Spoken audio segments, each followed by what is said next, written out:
어쩌다 사업가입니다. 여러분이 흔한 치킨집을 열었다고 상상해보겠습니다. 이때 치킨집은 개인 치킨집이며 메뉴는 다른 치킨집에서 파는 치킨을 거의 동등하게 판다고 했을 때 매출이 잘 나와 동네에서 유명해지면 금방 다른 치킨집이 하나 둘 내 가게 옆에 생기게 될 것이고, 반대로 유명해지기는커녕 동네 주민 몇 명에게만 간신히 팔고 배달 수수료로 겨우 적자를 면한다면 얼마 지나지 않아 폐업을 진지하게 고민할 겁니다. 후자의 상황, 즉 매출이 나오지 않을 경우 여러분은 어떻게 하실 건가요? 대부분의 사람들은 결국 마케팅이라고 말하며 배달업 광고나 전단지를 권하며, 일부는 브랜딩을 해야 한다며 간판을 바꾸고 정체성을 정하고 컨셉을 변경하라고 합니다. 심지어 몇몇은 결국 본질은 자영업이라며 열심히 고객을 응대하라는 식의 조언을 해주죠. 안타깝게도 이런 방식의 해결책은 사업가로서의 성장에 도움이 되지 않을 뿐더러 누구나 마케팅을 하기에 내가 마케팅을 깊게 공부하여 소비자 행동을 훤히 꿰뚫는 수준까지 가지 않는 이상 근본적인 해결책은 되지 않습니다. 결코 위의 답들이 소용이 없다는 이야기가 아니니 오해를 하지 않으셨으면 좋겠습니다. 오늘 영상에서는 사업가의 전략에 대해 알아보고 어디서 들어보지 못한 이야기로 충격을 드려보겠습니다. 우선 차별화에 대해 잠깐 짚고 넘어가겠습니다. 과연 차별화와 포지셔닝의 차이는 무엇일까요? 사실 이러한 비즈니스의 용어는 학자마다 정의한 내용도 다르며 개념이 포함한 속성도 다 다릅니다.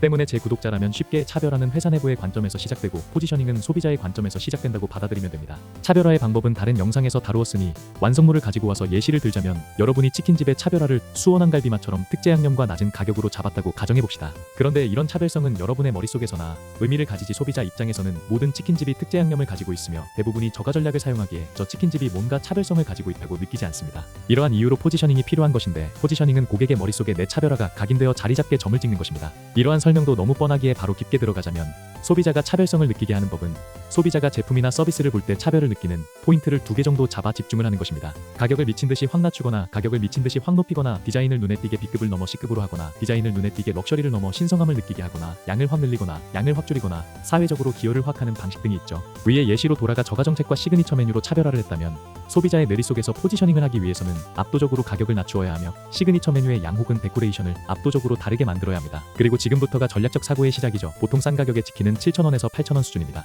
때문에 내가 저가 정책으로 6,000원에 판다고 해도 딱히 소비자 입장에서는 가격으로 차별성을 느끼지 않죠. 만일 포지셔닝을 저렴한 가격으로 간다면 차라리 1,000원 혹은 2,000원짜리 반반마리 치킨으로 차별성을 주는 편이 낫습니다. 그럼 이제 원가를 고려하지 않는 무지한 발상이라고 말하는 사람들이 많을 텐데, 이들은 단지 수익 모델에 대한 사고가 제한되어 있는 것입니다. 치킨 한 마리 팔 때마다 손해를 본다면 당연히 폐업 절차를 밟는 것은 정해진 미래입니다. 하지만 치킨 반반마리의 가격을 2,000원으로 정해놓고 한 명의 소비자가 한 달에 치킨을 어느 정도 시키는지 계산기를 두들기면 대략 한 달에 손해를 보는 금액이 나올 겁니다. 그렇다면 저가 포지셔닝에 따른 손해를 정기 배달 혹은 멤버십으로 채우면 그만입니다. 즉 기존 치킨 가격은 그대로 둔 채 멤버십 고객에게 한 해 치킨을 2,000원에 파는 것이죠. 이렇게 되면 적자는 멤버십 비용으로 충당이 가능하며 동네 입소문을 통한 구매 증가를 통해 손익분기점을 넘길 수 있습니다. 그리고 이런 세팅이 완료가 된 후 마케팅을 진행하고 브랜딩을 진행해도 전혀 늦지 않죠. 그런데 멤버십이나 배달 구독제는 온라인 플랫폼에서나 해당되는 이야기이지 오프라인 기반의 자영업에서 어떻게 가능하냐고 되묻는 사람이 많습니다. 일정한 틀에 맞춰 정답만을 쫓던 사람은 사고가 제한되어 멤버십과 구독제라는 답에만 집중하는 반면, 유연한 발상이 가능한 사람은 단순히 멤버십에 초점을 맞추는 것이 아닌 저가 정책을 통해 손실이 난 금액을 다른 방식으로 메꾸는 다른 방식이 있다는 것에 집중을 해서 다양한 문제 해결 방법을 찾아내죠.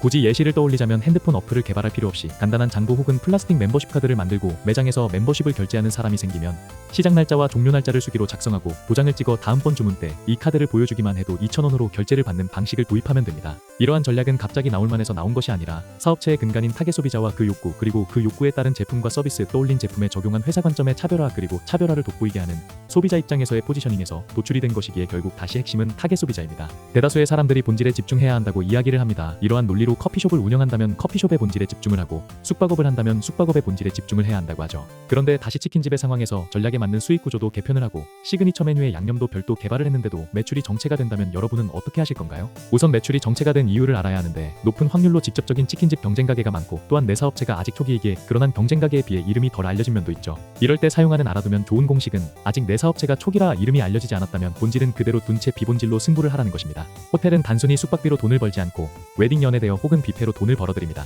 일본 편의점은 단순히 편의점으로만 돈을 벌지 않고 간혹 편의점 앞 주차장 공간에 플리마켓을 허용하여 부가적인 돈을 벌어들이죠. 치킨집이라고 단순히 치킨 하나로 승부를 보지 않아도 된다는 이야기입니다. 제가 속한 카페에 올라온 공간대여 사업가님의 글입니다. 이 카페를 통해 커피챗을 진행하셨다고 했는데, 여러분이 치킨집을 한다면 이 공간대여 사업가에게 어떤 제안을 할 수 있을까요? 어떤 공간인지에 따라 다르겠지만, 공용 오피스를 대여를 한다면 내 치킨에 전단지를 붙여놓거나 배달 할인 쿠폰을 가볍게 공간에 두고 팔릴 때마다 일정 수수료를 주는 방식을 제안을 할 수가 있죠. 물론 거리상의 제약이 있을 수 있지만 얻어야 할 교훈은 내가 협업할 대상은 굳이 같은 카테고리가 아니더라도 얼마든지 할 수 있다는 말이며 내 사업 확장의 한계는 내 네트워크의 한계라는 것입니다. 다시 본론으로 돌아가 본질은 그대로 둔 채 자리를 잡기 전까지 비본질로 승부를 보는 전략을 짰다고 가정했습니다. 이때 승부를 볼 비본질은 무엇으로 가져가야 할까요? 결론부터 말하자면 이 또한 남들이 보지 못하는 소비자의 2차적, 3차적 혹은 더 아래의 욕구에서 출발을 하는 것입니다. 그리고 1차적이고 본질적인 욕구에만 집중을 한다는 말은 내 사업의 가능성을 내 손으로 구축한다는 말과 같습니다. 치킨 사업을 한다고 해도 모두가 똑같이 맛있는 치킨을 먹고 싶다는 욕구를 노린다면 모두가 같은 메뉴나 차별화만을 떠올리기 마련이죠. 하지만 껍질이 없는 치킨을 먹고 싶다 혹은 SNS에 올릴 만한 비주얼 좋은 치킨을 먹고 싶다 혹은 4가지 맛 양념을 한 번에 먹고 싶다와 같은 낮은 차원의 욕구로 시선을 돌리면 무궁무진한 가능성이 열리게 됩니다. 가끔 자영업을 하는데 결국 차별화는 제한되어 있지 않냐, 그냥 남들 하는 것처럼 광고비를 지출하고 할인을 할 수밖에 없기에 괴롭다는 메일을 받습니다. 하지만 남들과 똑같이 가격을 내리더라도 내 주변 상권의 자영업자들과 뭉쳐 협상력을 높여 도매로 받아오는 가격을 낮출 수도 있으며 내가 치킨만을 팔고 옆 가게는 피자만을 판다면 협력을 통해 배달 품목에 옆 가게에 메뉴를 넣고 주문이 들어오면 옆 가게로 보내주는 방식을 도입할 수도 있습니다. 물론 전문성은 떨어지겠지만 상대의 상황을 이해하고 시장의 상황을 이해하고 본질적으로 소비자의 입장에서 전략을 수립하면 된다는 말이니 그대로 받아들이지 않았으면 합니다. 플랫폼만 하더라도 대부분 수수료만을 떠올리지만 수익 구조를 세팅하는 방법은 매우 다양하죠. 오늘도 영상이 너무 길어졌으니 다음에 돌아오기로 하겠습니다. 이상 어쩌다 사업가였습니다.